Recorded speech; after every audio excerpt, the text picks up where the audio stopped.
Boa noite, irmãos. A graça e a paz do Senhor. Como é bom estarmos reunidos mais uma noite para adorar a Deus, proclamar as suas verdades, servi-lo, né? E principalmente exaltar o nome do Senhor. Hoje nós vamos expor um versículo da palavra do Senhor, lá em Mateus, capítulo 5, verso 8. É um fragmento aí do Sermão do Monte.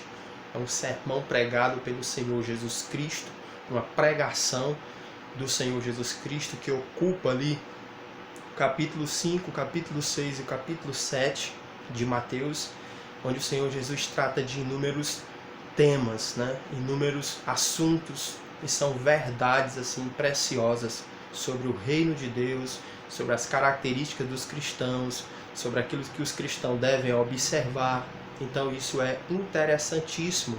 Por quê? Porque logo esse sermão foi pregado assim em um espaço bem simbólico. O mesmo espaço em que séculos anteriores o Senhor Deus entregou a Moisés, né? A Moisés, lá da primeira aliança, ele entregou a lei de Deus, né? As tábuas da lei, que foi também em um monte, no Monte Sinai. Então ali houve a grande revelação de Deus ao homem. Ali, por meio de Moisés, Deus então escreveu as leis dele e entregou a Moisés. E agora esse acontecimento ocorre assim de uma forma ainda mais grandiosa, porque agora é o próprio Deus Filho, que se senta em um monte, que está também em um monte, e abre a sua boca e fala aos homens, entrega aos homens mandamentos, entrega o homem ordenanças, e agora de uma forma muito bem clara. Então o próprio Deus vem e se senta, não mais entrega a alguém, mas se senta e fala aos homens. Então isso é de um significado e de uma grandeza assim espetacular para a glória do Senhor Jesus Cristo. Então nós vamos ler um fragmento desse versículo, né? Aliás, desse sermão, que é justamente o verso 8. Diz assim: Mateus, capítulo 5, verso 8. Bem-aventurados puros de coração, pois eles verão a Deus. Vamos orar. Bendito Deus e Pai do nosso Senhor e Salvador Jesus Cristo. Obrigado a Deus pela tua vida que o Senhor tem nos dado, pela vida que o Senhor tem nos dado, e obrigada pela graça. Que o Senhor nos conduza na verdade, que o nosso coração seja aberto para que teu Espírito Santo nos alimente, para que o Senhor possa falar a todos aqueles que estão acompanhando este culto, principalmente a mim que estarei conduzindo aqui por meio do teu Espírito Santo, pela graça de Deus, conduzindo aqui a palavra na verdade. Que teu Espírito Santo nos ajude. Nós te rogamos e te agradecemos em nome do Senhor Jesus. Amém. Meu amado irmão, minha amada irmã, meu amado visitante, esse é um sermão, quer dizer, uma pregação do Senhor Jesus Cristo, em que há muitas verdades aqui. E o Senhor Jesus começa falando sobre essas bem-aventuranças. Ele cita, né, várias bem-aventuranças. E uma delas está aí no versículo 8, que é o que nós estamos expondo, fala sobre essa pureza de coração. O que significa ser puro de coração? O que o Senhor Jesus Cristo então está afirmando aqui, quando ele fala bem-aventurados puros de coração? Pois estes, né, os puros de coração, verão a Deus. O que significa isso? Nós vamos ver como o Senhor definiu isso e como a Bíblia define essa pureza de coração. O Senhor Jesus aqui tinha em mente, como em outras passagens desse mesmo Sermão do Monte, fazer um grande contraste com a religião institucionalizada, com a religiosidade institucionalizada, com essa espiritualidade bem exaltada pelos fariseus ali, aquele grupo que viveu contemporâneo ao próprio Senhor Jesus Cristo e que possuía uma espiritualidade, uma religiosidade apenas externa. Não é à toa que o próprio Senhor Jesus Cristo, quando se referiu a esses fariseus, né, ele se referiu a sepulcros caiados, que por fora eles são extremamente enfeitados, bonitos, mas dentro, evidentemente, é tudo estragado, feio. E o Sermão do Monte, como em algumas passagens do Novo Testamento, que Jesus então está falando, tem essa proposta de fazer esse contraste com os fariseus, que possuíam uma religiosidade apenas externa. E Jesus propõe justamente o cristianismo que fala sobre o interior. Por isso que boa parte dessas bem-aventuranças, uma está ligada à outra. E boa parte dessas bem-aventuranças aí relatadas no início do Evangelho, Mateus capítulo 5, fala sobre aspectos bem interior. Olha como é interessante, né? Por exemplo, o verso 3 diz: bem-aventurados os pobres de espíritos, porque é deles o reino do céu. Bem-aventurados os que choram, os que lamentam, pelos seus pecados, pela busca de Deus, pois serão consolados. 5. Bem-aventurados os humildes, a humildade de espírito, daquele que entende que precisa de Deus, que necessita de Deus, que o busca, que depende dele. Bem-aventurados os humildes de espírito, porque herdarão a terra. Bem-aventurados que têm fome e sede de justiça, aqueles que têm desejo de Deus, aqueles que buscam a Deus, aqueles que querem amar a justiça de Deus, amar a graça, a misericórdia, os atributos de Deus. Bem-aventurados os que têm fome e sede de justiça, porque serão fardos. Bem-aventurados os misericordiosos, porque alcançarão misericórdia. Bem-aventurados que são puros de coração, pois verão a Deus. Então, grande parte dessas bem-aventuranças diz respeito a aspectos interior, porque o cristianismo fala sobre isso. O cristianismo vai justamente no cerne da questão, no coração do homem. Por isso que a promessa feita por Deus ali na primeira aliança, ali no Antigo Testamento, é justamente mudar o coração. Assim Ezequiel capítulo 36 falou. Por meio de Deus ele diz: tirarei o coração de pedra e colocarei em coração de carne. Ou seja, darei um novo coração. E é justamente esse coração puro. Por quê? Porque a transformação de Deus, ela começa justamente, pessoal, meus amados irmãos, começa justamente naquele aspecto que é fundamental, naquele espaço que é o cerne da transformação de qualquer homem, naquele espaço onde todas as coisas dependem inicialmente, que é justamente o interior, que é justamente o coração. É justamente no coração que deve haver essa transformação. Porque transformando o coração, mudando o coração, mudando a disposição do coração, purificando o coração, essa transformação vai então se desdobrar, se estender para outras partes do corpo, para outros aspectos da vida. Logo, a transformação de Deus, ela começa no coração. Ela não é uma transformação exterior somente, mas é uma transformação interior. Vai nas raízes, vai naquilo que estrutura o homem. É por isso que a sua vida vai sendo transformada paulatinamente, quer dizer, de forma devagar, ou pode ser rápida também, Deus é quem sabe, mas isso tudo começa onde? No seu interior. O seu interior é renovado, o seu interior é refeito e ele nasce novamente. E por isso que o cristianismo fala de algo interior, fala de uma religiosidade, de uma espiritualidade, melhor dizendo, internamente. Em qual sentido? Não que os frutos não vão ser visíveis, não é isso que nós estamos afirmando. Não que o cristianismo não vá tomar os aspectos exteriores, a forma como nós nos vestimos, a forma como falamos, os nossos atos, não é isso. Estou querendo dizer que o cristianismo vai no cerne da questão. O evangelho muda o homem interiormente.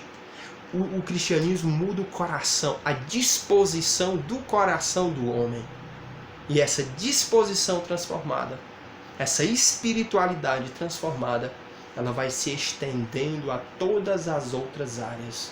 Portanto, enquanto não houver essa transformação no coração, enquanto não houver essa renovação, esse refeito novamente interiormente, nós vamos ter apenas capas e fantasias e cascas religiosas. Nós seremos como os sepulcros caiados, como os fariseus, porque podemos até ter uma exterioridade religiosa. Os nossos ritos, a nossa boca, a nossa palavra, os nossos gestos, os nossos costumes, o nosso cotidiano pode ter religiosidade, mas o nosso coração ainda é um coração velho, ainda é um coração de pedra. Portanto, o cristianismo trata de algo interior, a mudança no coração. E por isso que Jesus então diz: bem-aventurado os limpos de coração, pois eles verão a Deus. Então ele já trata bem no âmago da questão, bem no ponto crucial, que é justamente o nosso coração. Ele precisa, evidentemente, qualquer ser humano precisa receber um novo coração, um coração puro, um coração que ama a Deus. E aí o Senhor Jesus nos fala de uma das maiores promessas aqui nesse versículo. Trata-se de uma das maiores promessas da palavra de Deus, que é justamente ver a Deus, que é justamente ter a Deus. Aqui há um paralelo, né? Quando Jesus diz assim: bem-aventurado os puros de coração, porque eles verão a Deus. Há um paralelo com aquilo que o autor de Hebreus escreveu lá no capítulo 12 e verso de número 14, né? Que ele dizia assim: sem a santificação ninguém verá ao Senhor. Então há um paralelo aqui interessante, né? O autor de Hebreus escreveu isso anos depois. Sem a santificação ninguém verá o Senhor. Então isso é impressionante. Por quê? Porque a Bíblia fala justamente sobre isso, né? Aqui é uma promessa incrível: ver a Deus, né? Quer dizer, ter um coração purificado, ter um coração santificado, faz com que a gente experimente essa promessa. E essa promessa ela pode ser dividida em duas etapas. Essa promessa é essa afirmação de Jesus aqui no Sermão do Monte, quando ele diz: bem-aventurados limpos de coração, pois eles verão a Deus. Ela se cumpre na vida dos cristãos. O cristão tem Deus, vê Deus, claro que no sentido espiritual do termo, mas um dia ela vai se cumprir de forma completa, porque um dia nós veremos com os nossos olhos, com a nossa natureza, né, transformada, e até evidentemente sem ser transformada, né, porque a Bíblia então diz que todo olho o verá na segunda vinda do Senhor Jesus Cristo, mas no aspecto aqui de ver a Deus como Ele é, porque assim há a promessa aí dita pelo apóstolo João lá na sua primeira epístola, né? 1 João 3, verso 2, diz assim: amados, agora somos filhos de Deus, e ainda não é manifesto o que havemos de ser, mas sabemos que, quando Ele se manifestar, seremos semelhante a Ele, porque assim como Ele é, nós o veremos. Ele está escrevendo aos cristãos, ele diz: nós somos filhos de Deus, mas ainda não é manifesto o que havemos de ser, mas quando Ele surgir, quando Ele se manifestar, seremos semelhante a Ele, referindo-se a Cristo, e do jeito que Cristo é, nós o veremos. Então há aqui uma completação, quer dizer, essa promessa irá se cumprir de forma literal. Essa afirmação de Jesus ali no Sermão do Monte: bem-aventurados limpos de coração, porque eles verão a Deus. Isso um dia vai se cumprir de uma forma literal, e nós vamos ver Deus de face a face. Nós vamos ver o Senhor amado Jesus Cristo face a face. É isso que João está aqui afirmando. Mas o que significa participar dessa promessa hoje? O que significa experimentar essa promessa, essa afirmação, onde Jesus disse: bem-aventurados puros de coração, porque eles verão a Deus. O que significa isso hoje, para nós enquanto igreja, para nós que aguardamos a volta do Senhor Jesus Cristo, para você que nasceu de novo, para você que é um cristão? O que significa isso? Significa, meu amado irmão, ter Deus na vida. Significa compreender Deus, significa entender Deus e significa possuir Deus. Esse é o significado hoje para a gente. Quando Jesus afirmou no Sermão do Monte: bem-aventurados os limpos de coração, porque eles verão a Deus, isso para a gente hoje significa ter Deus na vida. significa senti-lo, significa entendê-lo, significa compreendê-lo, significa ser a morada do Espírito Santo, porque assim a Bíblia se refere aos cristãos. Eles são moradas, habitação do Espírito Santo. E isso significa justamente senti-lo. Isso é uma verdade. Para você que é cristão, você sabe disso. Nós sabemos disso. Nós podemos sentir Deus. E aqui não é alucinações. Não é que nós estamos ficando loucos. Você que não é da igreja, você que não é um cristão, acredite nisso. É possível você sentir Deus. É possível você ter Deus. Um servo de Deus, que inclusive nós estamos expondo, né, esse livro toda quarta-feira. Eu quero aqui deixar esse convite para você que não tem acompanhado, que você acompanhe toda quarta-feira. Nós estamos expondo o livro de Esdras, e é justamente no capítulo 7 onde Esdras fala sobre isso, sobre sentir Deus, sobre ter Deus. Lá no verso de número 28, Esdras 7, 28, diz assim: pois sabendo que o Senhor estava comigo, criei coragem e conquistei a boa vontade do rei e seus conselheiros e de todos os seus oficiais. Ou seja, sabendo que Deus estava comigo, sentindo a presença dele, tendo a certeza pela fé, tendo a certeza de que ele está comigo, de que eu o tenho, de que eu vejo, eu senti coragem. Então, isso é uma verdade. Nós conseguimos sentir Deus. Nós temos Deus. O cristão tem Deus no seu coração. Isso significa ver a Deus. Isso significa ter e participar e experimentar dessa promessa e dessa afirmação que Jesus então fez ali no Sermão do Monte. Que nós então iríamos ver a Deus. O que significa isso? Significa ver Deus na natureza. Ver Deus por meio da criação, ver a mão de Deus na criação. Muitos não têm essa compreensão, você sabe disso. Você que não era cristão, você que não, evidentemente, não recebeu Jesus ainda, você não consegue ter essa visão bem clara.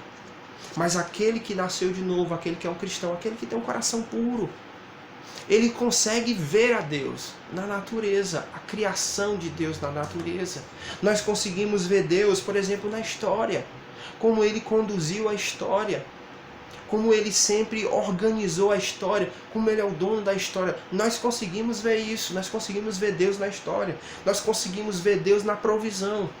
Diariamente sobre a nossa vida, sobre a igreja, sobre o mundo, nós conseguimos ver a mão de Deus, ver Deus como Deus que provê as coisas. Nós podemos dar inúmeros exemplos da provisão de Deus sobre a nossa vida. Nós conseguimos ver Deus, por exemplo, pastoreando a igreja. Pastoreando a igreja, mundialmente falando, a igreja que viveu há séculos atrás, desde que a igreja nasceu, desde que o povo foi chamado, desde que Abraão foi chamado. Nós conseguimos ver então Deus pastoreando, conduzindo a igreja.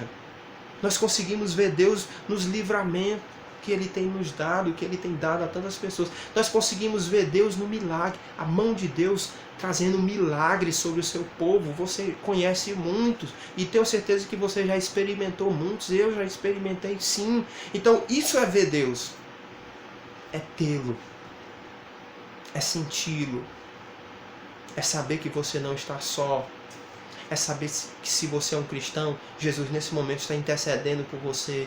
Então como não ter paz? Como não dormir tranquilo? Como não dizer como salmista, me deito e logo pego no sono? Como não ter tranquilidade no coração? Como não ter essa paz, sabendo que Jesus nesse momento intercede por nós? Então isso traz paz ao coração. Isso significa ter Deus. Isso significa ver Deus. Isso é o cumprimento da palavra de Deus, dita por Cristo ali. Bem-aventurados puros de coração, porque eles verão a Deus. Então nós conseguimos ver Deus, senti-lo, cuidando de nós todos os dias. Não é uma verdade isso, meu amado irmão? Para a glória de Deus eu consigo ver isso. Eu consigo ver Deus na minha casa. Eu consigo ver Deus na minha vida espiritual, eu consigo ver Deus na minha família, na minha filha, eu consigo ver Deus na igreja, eu consigo ver Deus no meu trabalho, eu consigo ver Deus nas minhas finanças. Por que eu digo que eu consigo ver? Porque eu vejo Ele cuidando, porque eu vejo Ele pastoreando, eu vejo Ele, conduzindo a nossa vida, conduzindo a igreja e conduzindo o mundo. Isso significa ver Deus. E é isso que Jesus está também aqui afirmando, quando Ele faz essa pregação e Ele diz: bem-aventurado os puros de coração, porque eles verão a Deus. Ver a Deus significa ter essa presença real de Deus na vida. Significa perceber Deus, entendê-lo, compreendê-lo de uma forma maravilhosa. E é isso que nós experimentamos. Separei aqui 2 textos que falam sobre isso. Então, olha o que o apóstolo Paulo diz lá em 2 Coríntios, capítulo 6, verso 16. Ele diz, Deus então falando: e que consenso há entre o templo de Deus e dos ídolos? Aí Deus então diz: porque vós sois o templo do Deus vivente. Como Ele mesmo disse: neles habitarei, e entre eles andarei, e eu serei o seu povo, e eles serão o meu Deus. Olha que promessa incrível que se cumpre na vida de um cristão. Nele habitarei, andarei no meio deles. Ou seja, vocês me verão, vocês me sentirão, vocês me perceberão, vocês me terão. Essa é a promessa. E é isso que Jesus então está afirmando aqui no Sermão do Monte. E o apóstolo João escreveu lá em João 14. E nesse capítulo 14 eu separei alguns versículos. O versículo 16 diz assim: e eu rogarei ao Pai, e Ele vos dará um Consolador, para que fique convosco para sempre. Que Consolador é esse? O Espírito Santo, o próprio Deus, que você vai ver e sentir. E o verso 17: o Espírito da verdade que o mundo não pode receber, porque não o vê. Olha como é interessante esse paralelo, meu amado irmão. O Espírito da verdade que o mundo não vê. E aí Jesus diz: bem-aventurados puros de coração, porque eles verão a Deus. Então olha o contraste entre um que é puro de coração e o que não é puro de coração. O que não é puro não vê, não entende. É isso que Jesus diz. O mundo não pode ver, não entende, não sente. Está falando de uma pessoa que não é cristão. Mas o que é cristão o vê. Mas ele diz: mas vós o conheceis, porque ele habita convosco e estará em vós. Ou seja, vocês terão Deus, vocês verão a Deus. Verso 21. Aquele que tem os meus mandamentos e os guarda, esse é o que me ama. E aquele que me ama será amado de meu Pai. Eu o amarei, e novamente, e me manifestarei a Ele. O que significa se manifestar? Serei visível a Ele. Ele me perceberá. Ele irá me contemplar. Eu serei extremamente claro para Ele. Essa é a promessa. E é isso que Jesus está dizendo. Os puros de coração verão a Deus. Verso 23, ainda de João capítulo 14. Jesus respondeu e lhe disse: se alguém me ama, guardará a minha palavra, e meu Pai o amará, e viveremos para ele, e viremos para ele, e faremos nele morada. Então, olha que promessa espetacular. E é isso o significado de ver a Deus. É ter um coração puro e ver a Deus. Isso significa Deus então estar com a pessoa. Sem esse coração, ninguém pode ver a Deus. Então, se é uma verdade, olha como é interessante, se é uma verdade que todo aquele que tem um coração puro verá a Deus, é igualmente também verdade que aquele que não tem um coração puro, ele não pode ver a Deus. Ele não pode tê-lo, ele não pode senti-lo. É uma coisa lógica, né, meu amado irmão? É uma conclusão que nós fazemos facilmente. Se Jesus diz que aquele que tem um coração puro pode ver a Deus, evidentemente, igual verdade é, aquele que não tem um coração puro não pode ver a Deus. Né? Interessante, e é isso que o salmista diz. Né? O Salmo 24, verso 3.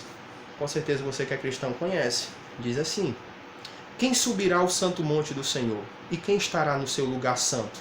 Aquele que é limpo de mãos e puro de coração. Quem subirá ao santo monte do Senhor? Quem estará no seu lugar? Quem estará junto com Deus? Onde Deus morar? Aquele que é limpo de mãos e puro de coração. Essa é uma verdade muito clara nas Escrituras. Então, esse coração puro verá a Deus.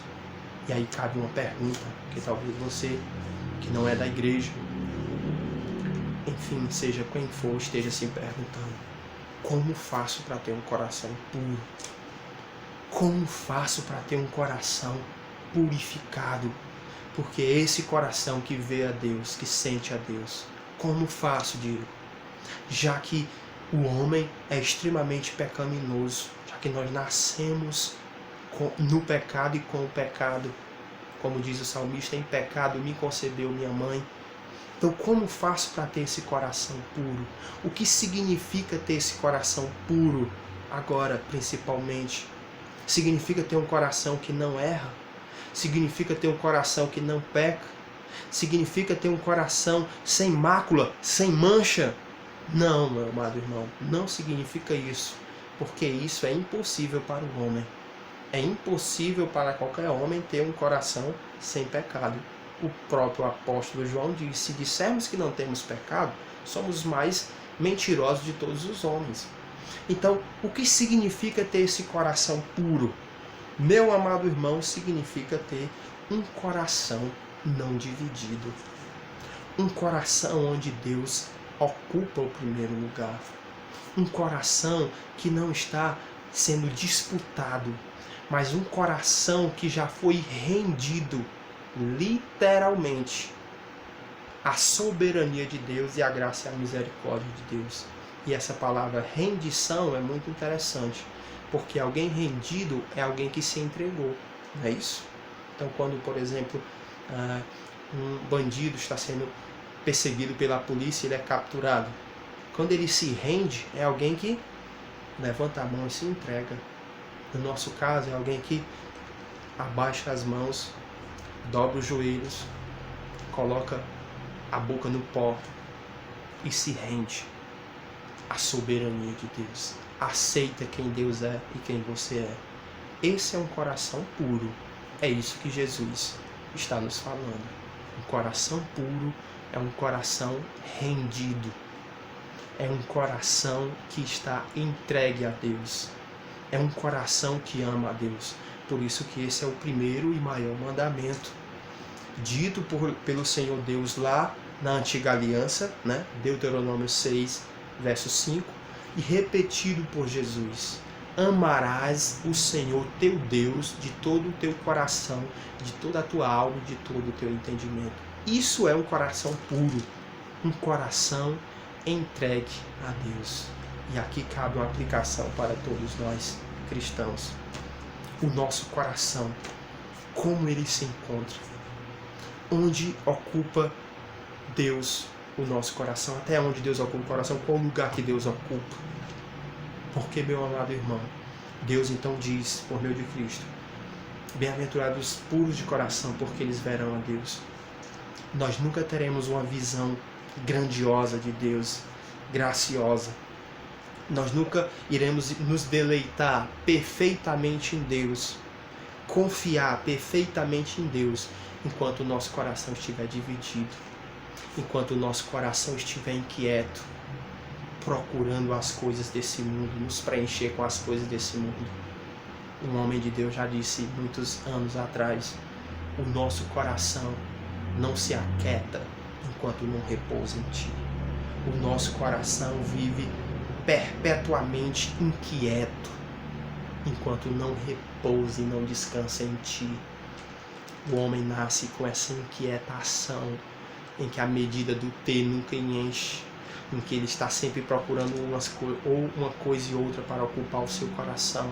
E o coração do homem não é neutro, ele sempre está procurando algo. Se Deus não está no coração, algo está.